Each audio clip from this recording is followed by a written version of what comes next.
For what purpose does the gentleman from Texas seek recognition? Mr. Speaker, I move that the House suspend the rules and pass House Resolution 104. The clerk will report the title of the resolution. House Resolution 104, resolution condemning the Chinese Communist Party's use of a high-altitude surveillance balloon over United States territory as a brazen violation of United States sovereignty. Pursuant to rule, the gentleman from Kentucky, Mr. McCaul, and the gentleman from New York, Mr. Meeks, each will control 20 minutes. The chair recognizes the gentleman from Texas. Thank you, Mr. Speaker. I am from Texas, and I'm proud to be from the great state. I appreciate that. I ask unanimous consent that all members may have 5 legislative days to revise and extend their remarks and to include extraneous materials on this measure. Without objection. Thank you. I yield myself as much time as I may consume. Mr. Speaker, this past week, the nation watched in shock as a Chinese surveillance balloon traversed much of the United States, including sensitive American military sites like Maelstrom Air Force Base in Montana. That base is one of the 3 places where our Minuteman ICBM nuclear missiles are stored. Americans were rightfully deeply disturbed by this brazen violation of sovereignty by the Chinese Communist Party. This act of aggression was done on the eve of a scheduled meeting between Chairman Xi and Secretary of State Antony Blinken. That meeting was ultimately canceled. The balloon, I believe, was a test of this administration to see how it would respond. I believe the president should have shot it down before it entered American airspace, rather than allow it to cross over the continental United States airspace. But make no mistake, this was another intentionally provocative act by the CCP. And as I've said often, weakness invites aggression. This act will only further embolden and empower our enemies. It will embolden and empower Chairman Xi. Mr. Speaker, I've never seen a foreign nation adversary fly a reconnaissance aircraft that you could see from the ground with your own eyes. The CCP threat is now within sight for Americans across the heartland, a vision and memory that they will not forget. This is further proof that the CCP does not care about having a constructive relationship with the United States. It is publicly challenging U.S. interest, threatening Taiwan, supporting Russia's war of aggression in Ukraine, and now violating U.S. sovereignty. If there's any question whether the administration should request funds supporting Taiwan's foreign military financing grants, this incident alone should make it clear that the time is now to harden ourselves and our partners against the Chinese military aggression. An event like this, Mr. Speaker, must not happen again. And it cannot go unanswered. They only understand one thing, and that is force. And that's projecting power. And we need to project power and force and strength against the Chinese Communist Party. They must understand that we do desire peace, but infringing upon our sovereignty leads us down a dangerous path. Our adversaries must believe that any future incursion into American airspace by a spy balloon or any other vehicle will be met with decisive force. And that is why the House should pass this resolution. The resolution, I want to say in here, under Section 4, it does call for the Biden administration to continue to keep Congress apprised by providing comprehensive briefings on this incident that include, and there are many of these, but I want to go to the end, most importantly, a detailed description of plans, capabilities, and methods to deter and defeat intelligence collection activities conducted by the PRC or other foreign adversaries in the national airspace system, and any additional authorities needed from Congress to ensure detection and defeat these activities in the future. And I hope this administration will comply with this resolution. This resolution, I believe, sends a clear bipartisan signal to the CCP and our adversaries around the world that this action will not be tolerated. To tell the world with a united voice that our national security is not a partisan issue. We stand together today with one voice as Americans against this act of aggression by the Chinese Communist Party. So with that, Mr. Speaker, I urge unanimous support of this resolution and reserve the balance of my time. Gentleman reserves his time. Gentleman from New York is recognized. Thank you, Mr. Speaker. I rise today in support of H-Res 104, condemning the CCP's use of a high-altitude surveillance balloon over the United States territory as a brazen violation of U.S. sovereignty that was authored by my friend and chairman of the House Foreign Affairs Committee, Michael McCaul. Last week, the entire world witnessed a clear and unacceptable breach of U.S. sovereignty. I stand here today to strongly denounce the presence of the PRC balloon in the United States airspace. And it is now up to Beijing to demonstrate, not just to the United States, but to the world, that it is serious about respecting international rules and law, and that it is genuine about stabilizing relations with the United States. Secretary Blinken was on his way to Beijing to engage in diplomacy, but, and I believe correctly, canceled his trip. It was the PRC's irresponsible behavior that once again hindered U.S. efforts at dialogue and de-escalation. Because once we cross that line, it will not be good for any nation. And that's why diplomacy is always important. The PRC also needs to come clean and stop pretending that this was a civilian airship gathering weather information that accidentally veered into the U.S. airspace. We all know, and now with the debris that we're picking up after the responsible shooting down of the balloon in the Atlantic Ocean, we all know that it was a PRC surveillance balloon, full stop. And Beijing needs to own up to it. Now, I thank the Biden administration for the transparency that we learned that this was not the first time that the PRC balloon has transmitted over U.S. airspace. In fact, this has happened at least 3 times. During the Trump administration and once before this administration. We also learned that last week's incident was part of a larger PRC global surveillance operation that has infringed on the sovereignty and threatened the security of nations across 5 continents. And we read this morning in various public forums like the New York Times and the Washington Post that we've gained knowledge by shooting this balloon down in the Atlantic Ocean. And as we dig it up, we'll find more information and be able to share it with our allies so that we can collectively make sure that the violation of sovereignty does not continue by the PRC. And so I also want to thank, because I know over the weekend when this incident happened, I was talking to a number of members of my staff, trying to get to some, and they were telling me they were in a skiff, being informed by the administration of things that were going on. And it's that kind of transparency and information that must continue. And finally,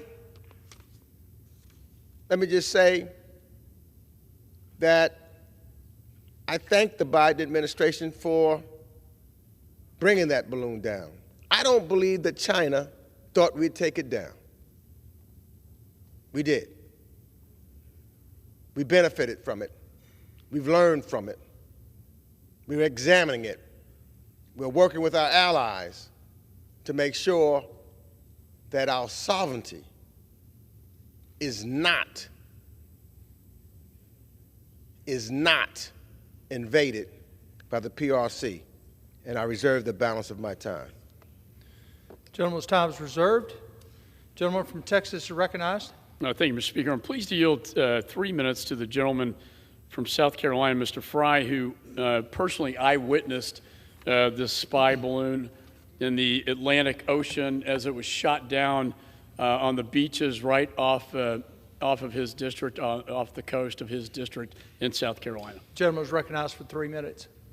Thank you, Mr. Speaker. I rise in strong support of House Resolution 104, a resolution condemning the Chinese Communist Party's use of a high-altitude surveillance balloon over United States territory as a brazen violation of United States sovereignty, introduced by House Foreign Affairs Chairman Michael McCaul of Texas, not Kentucky. I would never have imagined that my Saturday afternoon would have been disrupted due to a Chinese spy balloon. Not only did it float across most of South Carolina, it floated across the entire continental United States and ended up over my district, and out of all places in this country, the balloon was shot down right off the coast of my hometown, Surfside Beach, where I represent. And yes, it does, if you watch it, and if you were there on the ground, sound like it was straight out of a sci-fi movie. There is no question that the response, or rather lack of response from this administration, in my opinion, was negligent. More than 19 million people annually visit our area to enjoy our beautiful beaches and southern hospitality along more than 60 miles of coast that is known as the Grand Strand. Myrtle Beach is known for many things, Mr. Speaker, but part of that equation has never been an international incident taking place right off of our shores. The Chinese Communist Party last Friday on February 3rd said that this was merely a weather balloon gathering meteorological data and got lost in our country. It's comical to me that they would actually think that we would fall for such a bogus claim. Let me be clear. This was a blatant violation of American sovereignty as part of a comprehensive surveillance program on the United States as well as other countries across the globe. This was a test by the Chinese Communist Party, and it saddens me to say that I think that this administration failed that test. This is the United States. Our foreign policy has always been built on peace through strength. This is our wake-up call. It is time for President Biden to step up on the world stage and take a page from one of my favorite presidents, Teddy Roosevelt. Speak softly and carry a big stick. While diplomacy should always be our first objective, we must be prepared to respond with strength when necessary.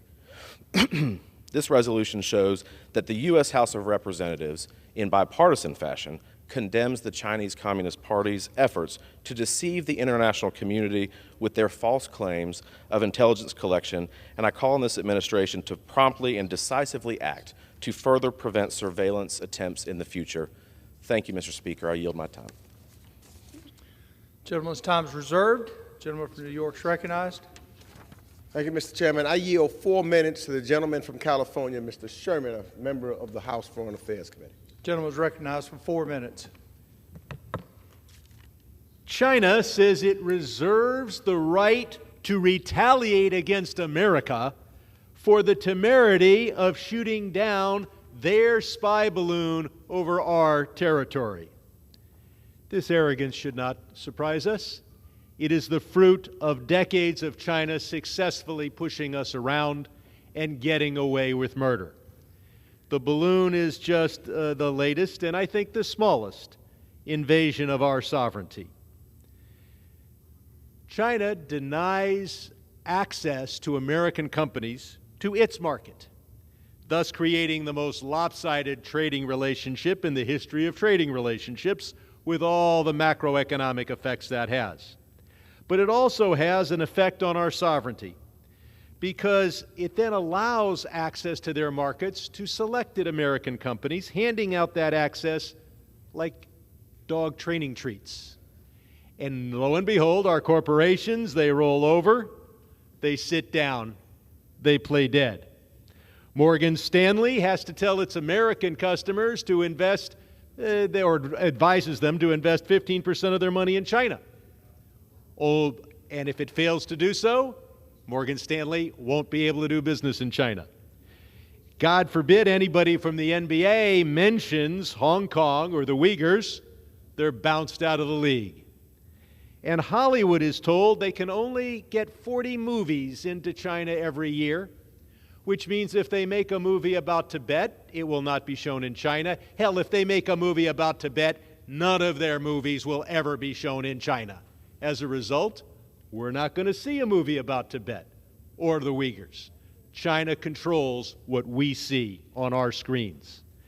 And then a little problem with COVID, where China's obfuscation and lack of cooperation led to hundreds of thousands of deaths around the world. But most significantly is the millions of jobs that we have lost as we've seen our industry hollowed out.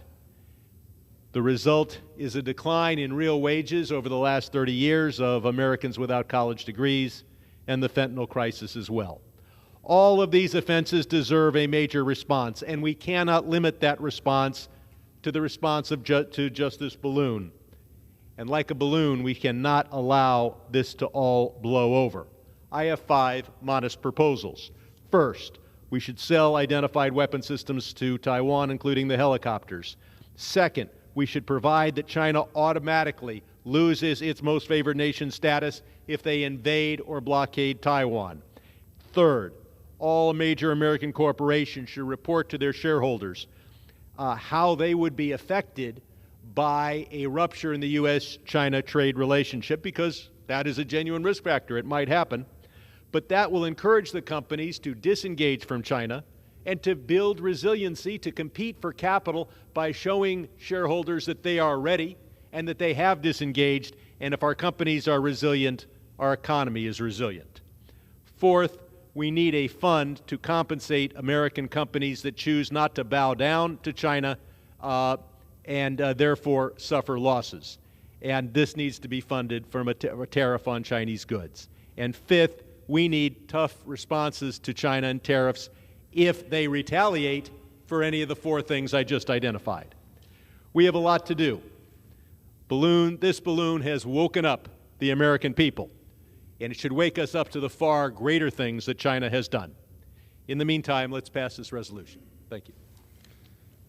Gentleman reserves his time. Gentleman from Texas is recognized. Thank you, Mr. Speaker. I'm pleased to yield 2.5 minutes to the gentlelady from Missouri, Ms. Wagner, the Vice Chair of the Committee on Foreign Affairs, and another eyewitness to this act of aggression as the balloon traveled across her state, the state of Missouri. Recognized 2.5 minutes. I thank you, Mr. Speaker, and I thank Chairman McCaul for yielding the time and for this resolution. And I rise in support of the resolution. Literally, from the heart of Missouri's 2nd Congressional District, there I was in the suburbs of St. Louis County as I watched this spy balloon with my own eyes. And I wasn't the only one. I was getting calls from friends and family all over Missouri who were horrified that this was allowed to happen.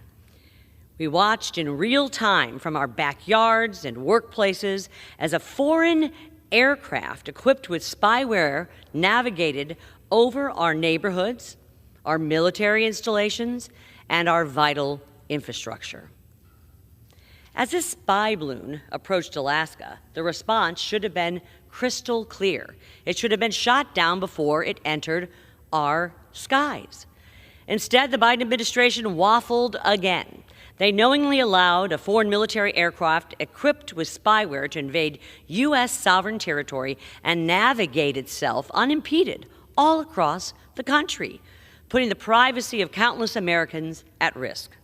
Communist China issued a deliberate and serious provocation, and instead of responding with strength and resolve, the administration showed the dictatorship in Beijing that they could again be bullied. President Biden's weakness and indecision sends a dangerous signal to our adversaries like Iran and Russia and North Korea, and it certainly did not give confidence to our allies. It is unconscionable that the administration waited so long to take action and protect our national security, infrastructure, and military assets. The administration needs to take action to correct a mistake and to restore American deterrence. Congress must get to the bottom of this deeply disturbing episode. We have a duty to our constituents, many of whom feel much less safe today than they did at about this time a week ago.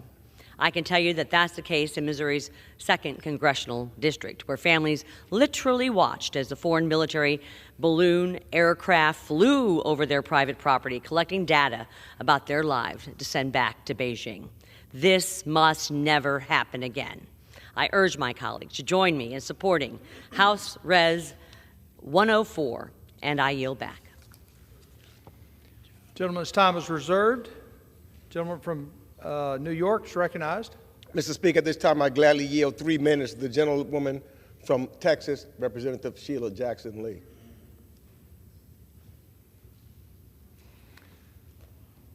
Recognize 3 minutes.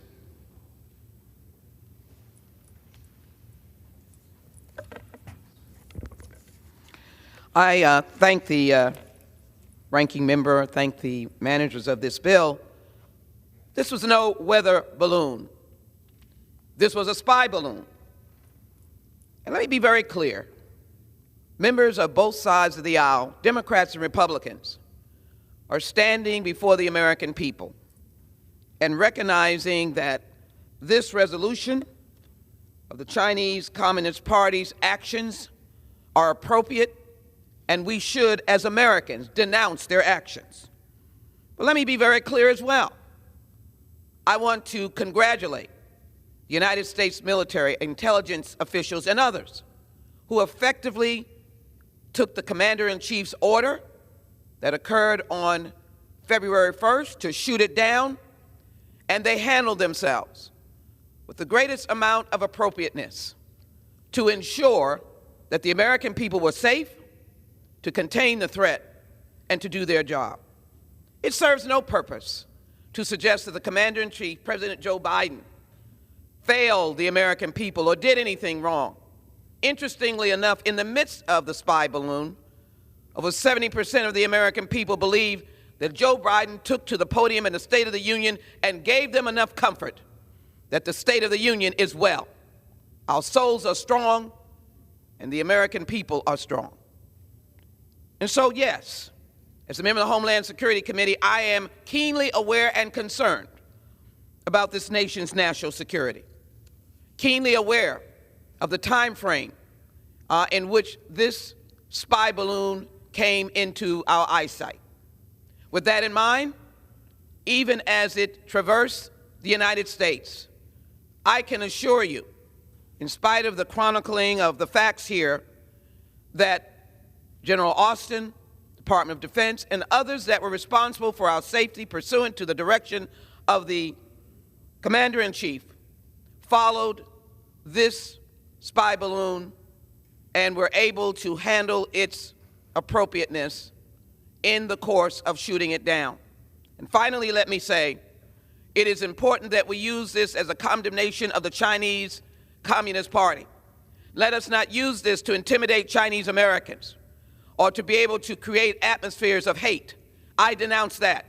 And I denounce SB 147 in the state of Texas that wants to stop Chinese Americans from buying property. That is not the American way.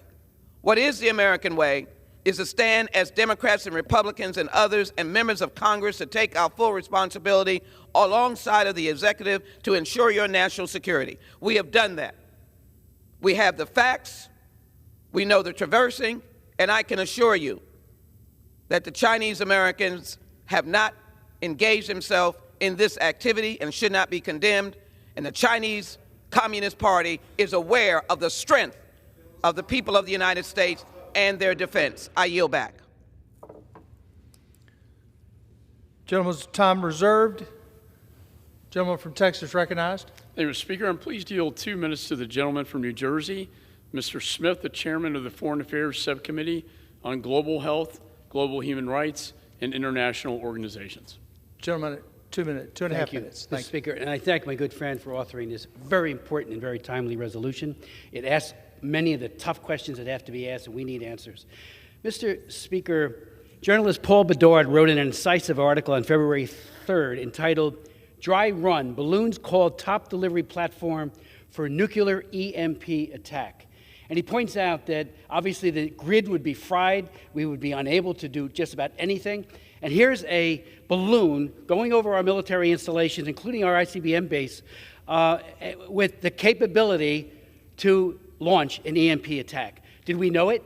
Did it have such a payload? We have no idea. And let me also say, surveillance was at a minimum what was happening. It should have been shot down much sooner over the Aleutian Islands in a way that would have just stopped this unbelievable breach of U.S. sovereignty. He quotes in this article a man by the name of David Stuckenberg, who's an EMP expert, and he says, a high-altitude balloon could be designed, created, and launched in a matter of months, and that's what they did. There's nothing to prevent several hundred pounds of weapons material from being delivered from that altitude. He talks about the flyover as being a dry run. They're testing us, and we did not rise to that challenge. Let me say to my friends and colleagues, you know, the militaristic aspirations of the PRC under Xi Jinping are global. He wants hegemony, obviously, in the region, but he looks at the entire world, and he has a multi-year plan for conquest. Finally, Xi Jinping, and I've chaired 76 congressional hearings on human rights abuse in China. I'm barred from going there by the CCP. Xi Jinping and the CCP systematically murder, jail, torture, persecute, commit genocide against their own citizens. And as we all know, it does pose an existential threat to its neighbors in the region and to the United States. We need to up our game and mitigate the threat to our own people. Americans deserve better, and this resolution is asking the tough questions so that happens. I yield back. Gentleman's time is reserved. Gentleman from New York, recognized. I reserve. Gentleman's time is reserved. Gentleman from Texas. Thank you, Mr. Speaker. I'm pleased to yield 2 minutes to the gentlelady from California, Ms. Kim, Chair of the Foreign Affairs Subcommittee on the Asia Pacific. Gentlewoman from California, 2 minutes. Thank you, Chairman McCaul, for yielding and for your leadership on the Foreign Affairs Committee. And I rise in strong support of this resolution condemning the Chinese Communist Party's use of high-altitude surveillance balloon over U.S. territory as a brazen violation of U.S. sovereignty and international norms. The balloon has been shot down, and I thank those who bravely completed the mission. However, many questions remain, and intelligence reports show what we all knew. This was neither a coincidence nor something to be taken lightly. This surveillance balloon was part of a larger program by the CCP that has collected information on military assets in Indo-Pacific countries like Taiwan, Japan, India, and the Philippines. We all know that this balloon does not even scratch the surface of the CCP's surveillance capabilities.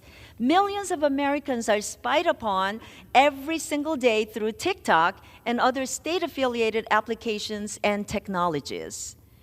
Whether in airspace or cyberspace, we cannot allow the CCP to spy on us. We cannot allow the CCP to threaten our way of life and the American dream. The time to project strength is now.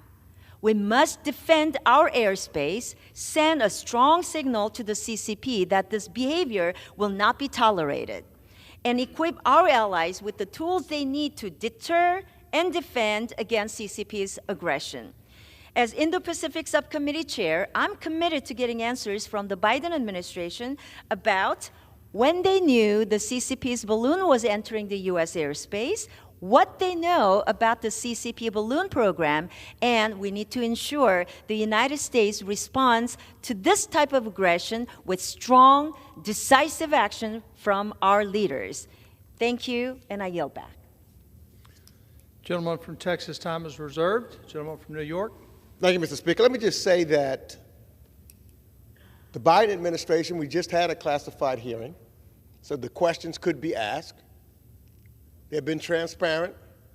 So if there's any questions that need to be asked, as I said earlier, my staff and other staff were informed and briefed. Fact of the matter is the Biden administration has declassified a lot of the information, and that's why we've read it in the New York Times today and the Washington Post yesterday, so that the American people know what's going on.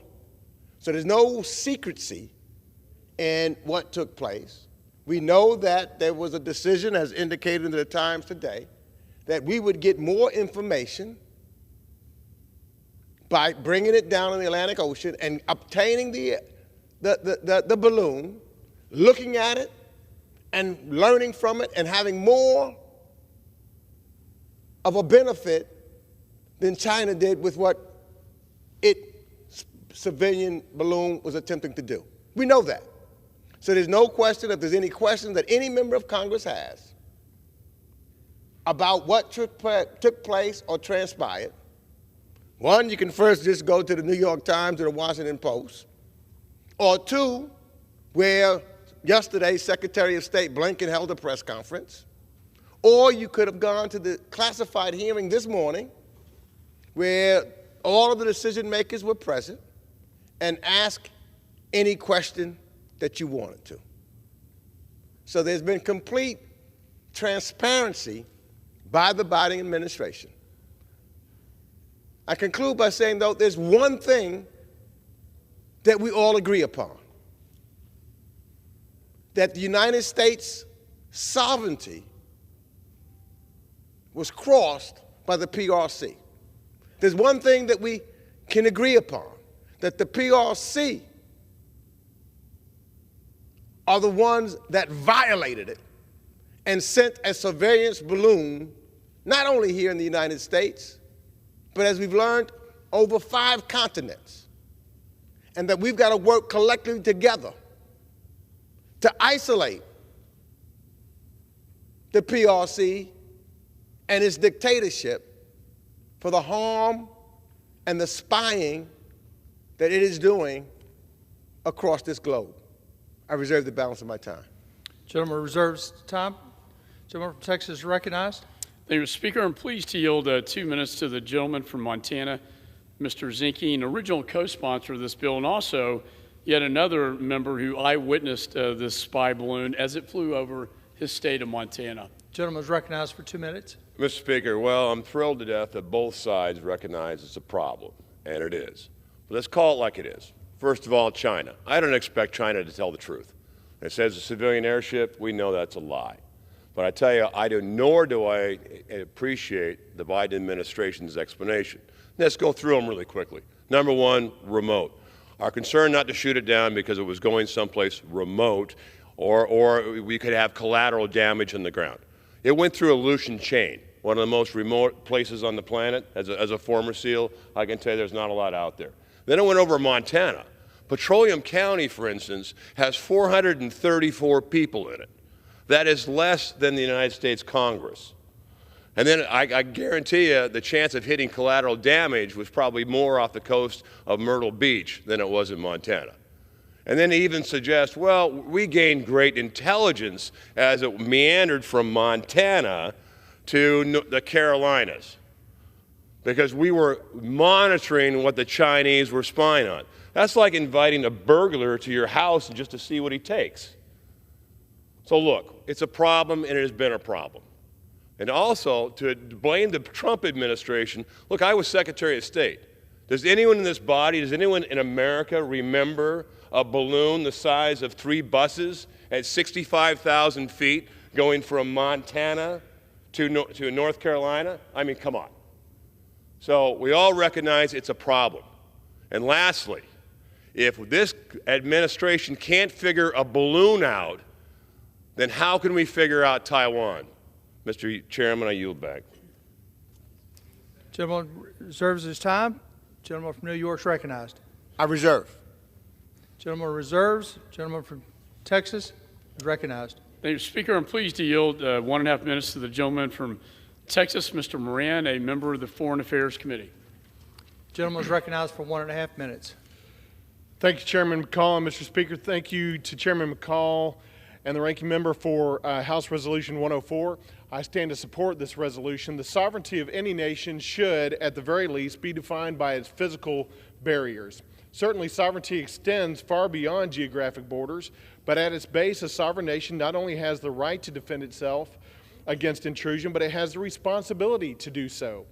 Daily, our executive branch chooses policy pathways in the areas of national defense, foreign affairs, and homeland security that weaken the sovereignty of these United States. We see this on the southern border on a minute-by-minute basis And this past week, we saw this weak-minded leadership when we failed to take timely and decisive action to shoot down what we knew was an intelligence-gathering balloon on a mission from the Chinese Communist Party. This nation is capable of strong and decisive action to protect its national interests, but we must be willing to act on this capability. Let the foreign affairs and national defense policies in this nation be strong, strategic, and steady. If we are not, our sovereignty will certainly erode to nothing. I stand again to support House Resolution 104, appreciate the bipartisan support on this issue, and in doing so, I stand to support the sovereignty of the United States and the security of its people. I yield. Gentleman from New York is recognized. Speaker to reserve. Gentleman is reserved, recognized. Thank you, Speaker. I'm pleased to yield 1.5 minutes to the gentleman from New Jersey, Mr. Kane, a member of the Foreign Affairs Committee and the chairman of the Europe Subcommittee. Gentleman is recognized for 1.5 minutes.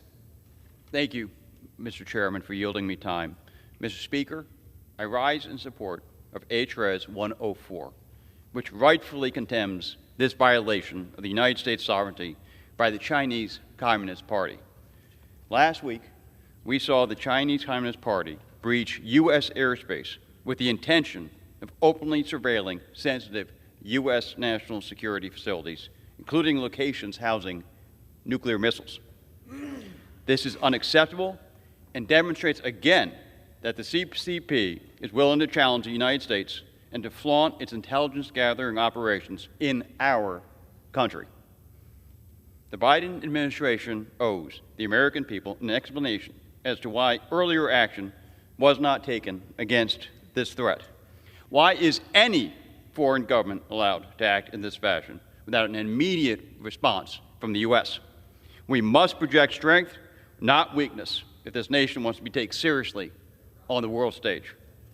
I thank the men and the women of our armed services who carried out this mission to remove this surveillance from our skies.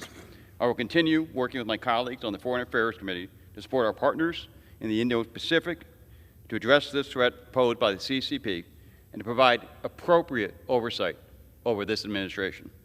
Thank you. I yield back my time. Thank you, Mr. Chairman. Gentleman reserves his time. Gentleman from New York is recognized. Ready to close? We're prepared to close. Gentleman from... I yield myself as much time as I may consume for the purpose of closing. Mr. Gentleman is Speaker. recognized. Thank you. Mr. Speaker, HRES 104 is an opportunity for this body to denounce the People's Republic of China's repeated infringement of U.S. sovereignty. The events of the past week and our response to it, including this resolution, reveals the PRC's irresponsible actions to the world and demonstrates that the United States will always act to defend our sovereignty and work with our allies. Indeed, this balloon traveled over Canada and, as we've said, over 5 continents. And there's conversations that our allies are having collectively to defeat and make sure that sovereignty is preserved. Through its measured and effective action that safeguarded civilian life and prevented escalation, the Biden administration showcased to the world once again that the United States is the responsible power. And by swiftly sharing information about the PRC's global surveillance efforts, we have strengthened the confidence and trust that our allies and partners have in us. In short, the PRC